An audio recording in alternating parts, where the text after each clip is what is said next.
The final whistle had not yet blown, but for one unforgettable stretch of the night, an entire nation could almost touch a dream it had spent decades chasing. Inside the roaring stadium in Atlanta, England, stood on the edge of history, protecting a lead that seemed destined to carry them into their first World Cup final since 1966. Every clearance drew louder cheers. Every passing second felt heavier than the last. Millions of supporters could already picture the celebrations, the headlines, and the ending they had imagined for generations. Yet football has a cruel habit of waiting until hope reaches its highest point before pulling the ground away beneath it, and nobody inside that stadium knew they were only moments away from witnessing one of the most painful collapses in modern World Cup history. What followed wasn't simply a semi-final. It became a battle of nerves, pride, history, and survival, with every decision threatening to change football forever. There are rivalries that produce memorable matches, and then there are rivalries that carry the weight of decades long before the players even step onto the pitch. England against Argentina has never been just another fixture. Every generation remembers its own chapter, whether it was moments of genius, heartbreak, controversy, or fierce national pride. The ghosts of previous meetings always seem to linger whenever these two shirts appear on opposite sides of the tunnel. The tension is impossible to hide because every challenge, every stare, and every decision feels connected to something much bigger than 90 minutes of football. As kickoff arrived, the atmosphere inside Atlanta was electric, almost impossible to describe. Thousands of voices merged into one deafening roar while both sets of players tried to block out everything beyond the white lines. Yet from the very first whistle, it became obvious that this wasn't going to be decided by beautiful football alone. Every duel felt personal. Every tackle arrived with extra force. Every loose ball sparked another confrontation. Players crashed into each other with an intensity that bordered on reckless, and the referee immediately found himself standing in the middle of a storm that seemed determined to grow stronger with every passing minute. Argentina embraced the chaos. Their midfield pressed aggressively, disrupting England's rhythm before it could settle. They challenged every touch, closed every passing lane, and refused to allow England even a moment of comfort. It wasn't elegant, but it was incredibly effective. England, meanwhile, had to fight for every inch of grass. Their creative players found themselves surrounded almost instantly whenever possession arrived, while physical battles erupted across nearly every part of the field. The crowd sensed the hostility growing. Every whistle brought furious appeals. Every non-call produced another wave of frustration from the stands. Social media exploded almost instantly as viewers around the world argued over the referee's decisions, convinced that crucial moments were slipping beyond his control. The biggest talking point arrived early when a heavy challenge left England players demanding punishment that never came.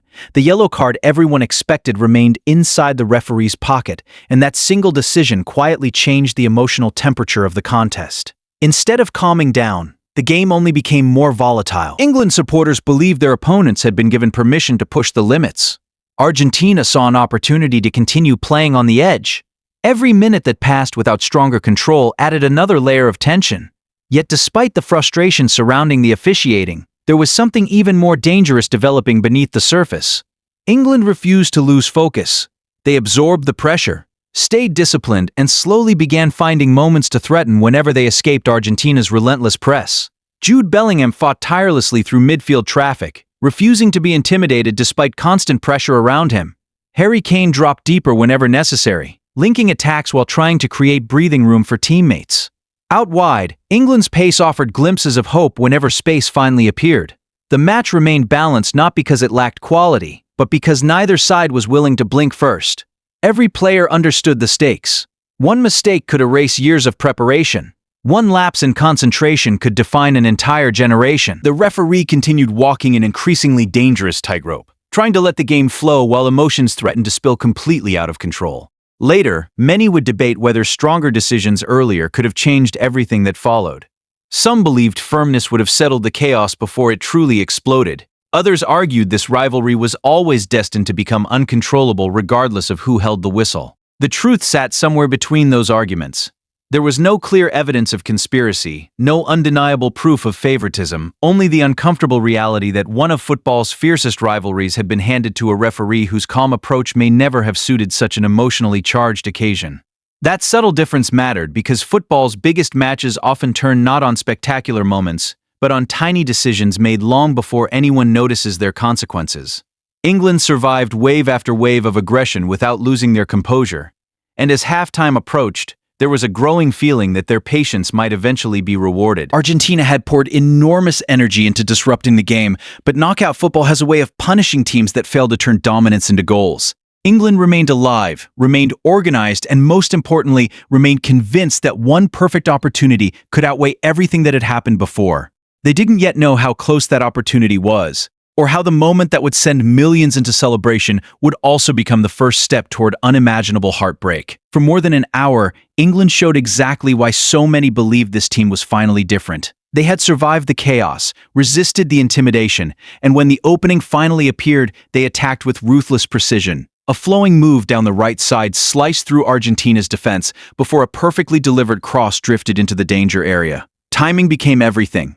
As defenders hesitated for the smallest fraction of a second, England's attacker arrived at the far post with complete conviction and buried the finish beyond the goalkeeper. For a heartbeat, time stood still. Then Atlanta erupted. One side of the stadium exploded into disbelief and joy, while the other fell into stunned silence. England were ahead. More importantly, England were leading a World Cup semi-final against one of football's greatest powers.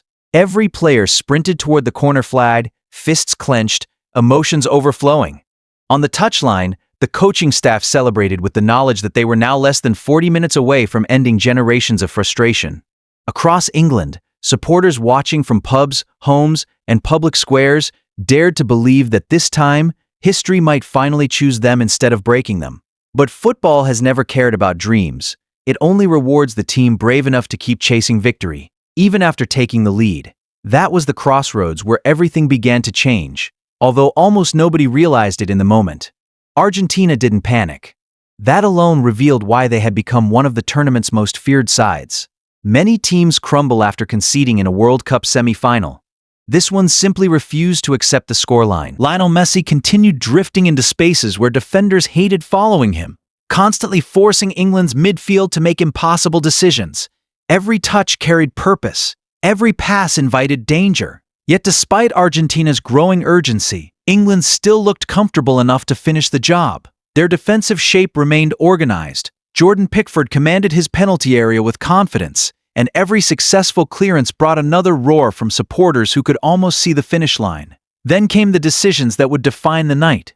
Rather than searching for another goal to kill the contest completely, England gradually retreated deeper and deeper into their own half. Fresh legs arrived, but instead of adding attacking energy, the substitutions signaled caution. One by one, players capable of stretching Argentina on the counterattack disappeared from the field, replaced by defenders whose primary responsibility was protecting the lead. The message was unmistakable. England were no longer trying to win the match. They were trying not to lose it. That subtle psychological shift transformed the entire rhythm of the game. Argentina sensed it immediately. Their defenders stepped higher. Their midfield pressed with even greater confidence. England's forwards became isolated, forced to chase impossible long balls with almost no support behind them. Harry Kane found himself stranded, surrounded by blue and white shirts every time possession reached him. The ball returned almost instantly, wave after wave crashing against England's defensive line. Possession statistics told a brutal story. England could barely keep hold of the ball long enough to breathe. Instead of forcing Argentina to worry about counterattacks, they invited relentless pressure inside their own defensive third. The stadium atmosphere shifted with every passing minute. England supporters stopped singing in celebration and started pleading with every clearance. Argentina's fans grew louder after every attack, convinced the equalizer was coming. On the touchline, Lionel Scaloni remained aggressive, introducing fresh attacking players while encouraging his side to keep pushing forward. Across from him, England's technical area reflected growing anxiety as instructions became increasingly focused on survival rather than ambition. It was a dangerous pattern, one football history has repeated countless times. Great teams rarely need an invitation to attack. England had opened the door themselves. The warning signs became impossible to ignore. Pickford produced outstanding saves that kept his side alive. One reflex stop denied what looked like a certain goal, earning applause even from neutral spectators. Another Argentine effort crashed against the woodwork, sending gasps echoing around the stadium. England escaped once, then twice, then again. Each narrow escape only increased the feeling that something inevitable was approaching. The defenders threw themselves into desperate blocks. Midfielders chased shadows. And every clearance returned seconds later because there was nobody left high enough up the pitch to relieve the pressure. The psychological balance had completely reversed. Argentina no longer looked like the team chasing the game. They looked like the side controlling it. England, despite leading, appeared trapped inside their own penalty area, waiting for time to rescue them. But football offers no protection to teams that surrender momentum for too long. Eventually, pressure becomes unbearable. Eventually, one mistake appears. Eventually, someone finds the moment that changes everything. Fittingly, the player who had spent the entire evening walking the edge between brilliance and controversy found himself standing over the ball as destiny arrived. England failed to clear a dangerous situation. Possession broke kindly for Argentina, and from the edge of the area came a thunderous strike that tore through a crowded penalty box before flying beyond Pickford's reach. The net rippled violently. The stadium exploded. England's lead, so carefully protected for more than half an hour, vanished in an instant. Faces that moments earlier carried hope were suddenly frozen in disbelief. Yet the cruelest twist had not even arrived, because while England struggled to recover emotionally from the equalizer, Argentina could already smell something far more valuable than extra time, and the greatest player of his generation was quietly preparing one final piece of magic. The equalizer felt like a punch that nobody wearing an England shirt had seen coming, even though the warning signs had been flashing for nearly half an hour. Only minutes earlier, they'd been defending a place in the World Cup final. Now they were fighting simply to stay alive. The emotional swing inside the stadium was almost impossible to comprehend. Argentina's supporters had found their voice again, turning Atlanta into a sea of noise that seemed to shake every blade of grass beneath the players' feet.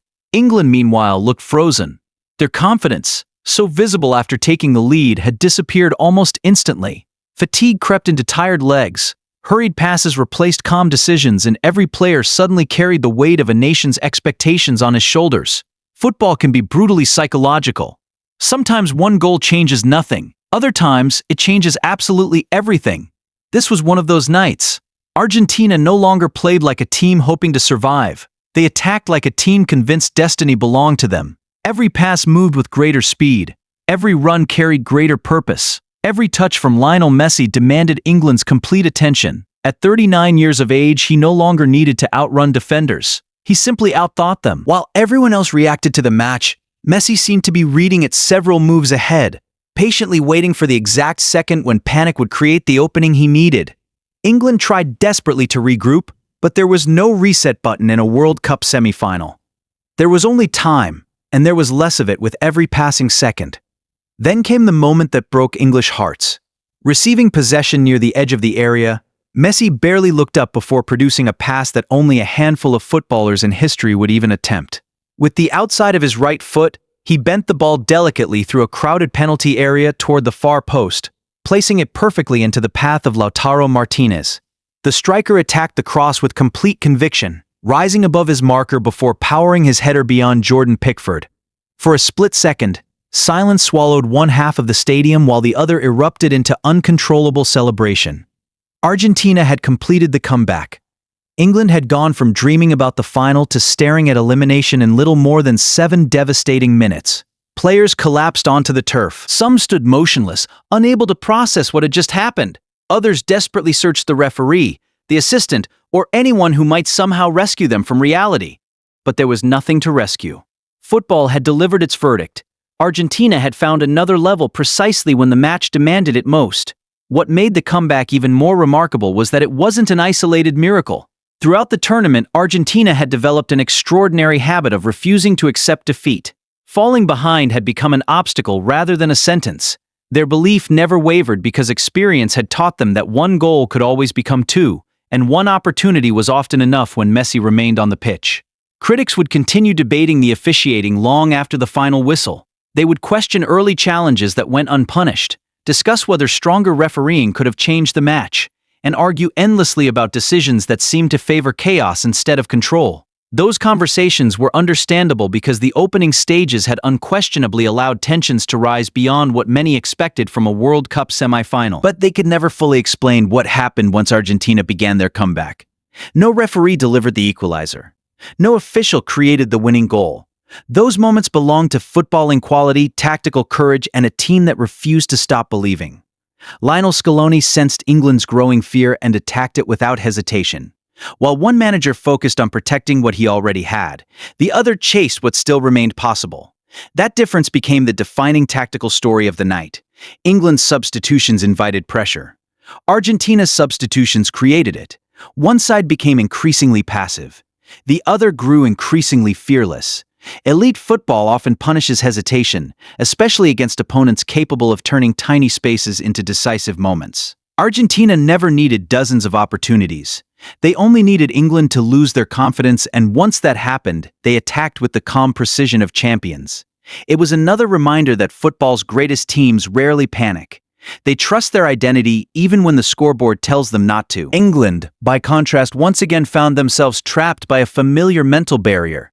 This defeat didn't exist in isolation. It echoed painful memories stretching across decades. Time after time, England had stood on the brink of greatness in major tournaments, only to retreat into caution when the finish line appeared. Different managers, different generations, different opponents.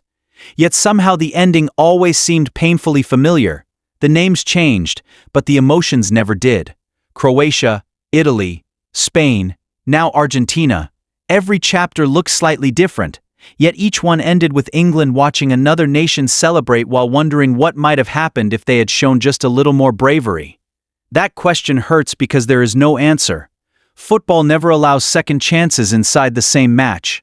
Once momentum disappears, recovering it against world-class opponents becomes almost impossible. As emotions settled after the final whistle, another image captured the imagination of football fans everywhere. Earlier in the evening, Lionel Messi and Jude Bellingham had shared a brief confrontation, two extraordinary talents from different generations refusing to back down from one another. Cameras caught the exchange, freezing a moment that immediately spread across the football world. Yet after the match, the respect between them spoke louder than the confrontation itself. Bellingham, devastated by defeat, chose admiration over bitterness, acknowledging the privilege of sharing the pitch with a player who has defined an entire era of football. It was a reminder that behind every fierce rivalry stands a deep respect between competitors who understand exactly what these moments demand. As England slowly disappeared down the tunnel, the silence surrounding them felt heavier than any criticism waiting back home. They had not been minutes away from history anymore. They had become another heartbreaking chapter in a story their supporters know all too well. Exhaustion undoubtedly played its part. Months of relentless club football, demanding travel, and physically draining knockout matches had left visible scars on tired bodies. But fatigue alone could never explain why England surrendered control when confidence mattered most. The deeper issue lay in mentality, in the recurring inability to seize the biggest occasions rather than simply survive them. Argentina, meanwhile, marched toward another World Cup final carrying not only extraordinary talent but an unshakable belief that no match was ever truly lost while Lionel Messi remained on the field. Whether people remembered this semi-final for controversial officiating, tactical mistakes, or one more masterpiece from football's greatest magician, the result itself could not be changed. England left Atlanta carrying another generation of heartbreak. Argentina left carrying another opportunity to write history. Ahead waited one final obstacle, a magnificent Spain side standing between Messi and yet another place among football's greatest legends. The debates over England's collapse would continue for years. But one truth remained impossible to deny. When the defining moments arrived, Argentina embraced them without fear, and England, once again, watched their greatest dream disappear into the night.